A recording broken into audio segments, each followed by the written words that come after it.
Bonjour. Alors, Alain me fait une remarque qui est tout à fait pertinente et que je veux expliquer. Il dit, «Bonjour, j'ai l'impression que vous visez particulièrement dans cette vidéo des pratiques type méditation zen, etc. Pourtant le zen a produit de grands spirituels.» Bah oui, c'est vrai.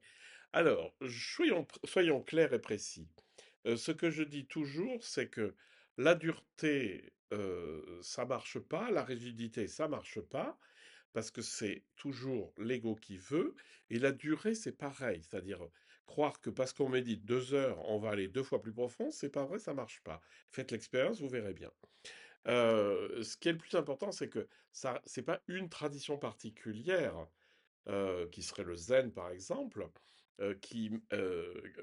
sur lequel j'accroche sur tout ce qui est dur. Et ça, il n'y a pas que le zen qui fait ça, il y a énormément de pratiques ou de, de traditions qui ont été pas forcément bien comprises, où on va vraiment forcer sur la pratique et en croyant qu'en se tenant à la pratique, en y allant, eh ben, on va arriver quelque part. Et c'est ça, c'est cette espèce de détournement des pratiques traditionnelles et ancestrales qui ont leur efficacité, qui ont été rodées, etc.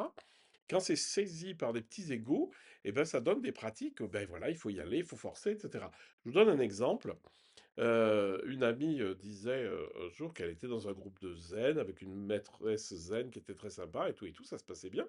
Et puis plus ça allait, et plus elle faisait des sessions plus longues, et c'était de plus en plus dur, jusqu'au jour où elle a coupé les pieds des tables pour que on mange à genoux, comme les Japonais. Et là, cette amie a quitté. Donc là, c'est pas une histoire de zen ou pas de zen. Là, c'est une histoire de dureté, c'est-à-dire de croire que parce que ça va être plus dur, ça va être plus efficace. Je vous rappelle juste un tout petit truc fondamental de la spiritualité, c'est pas dans l'effort.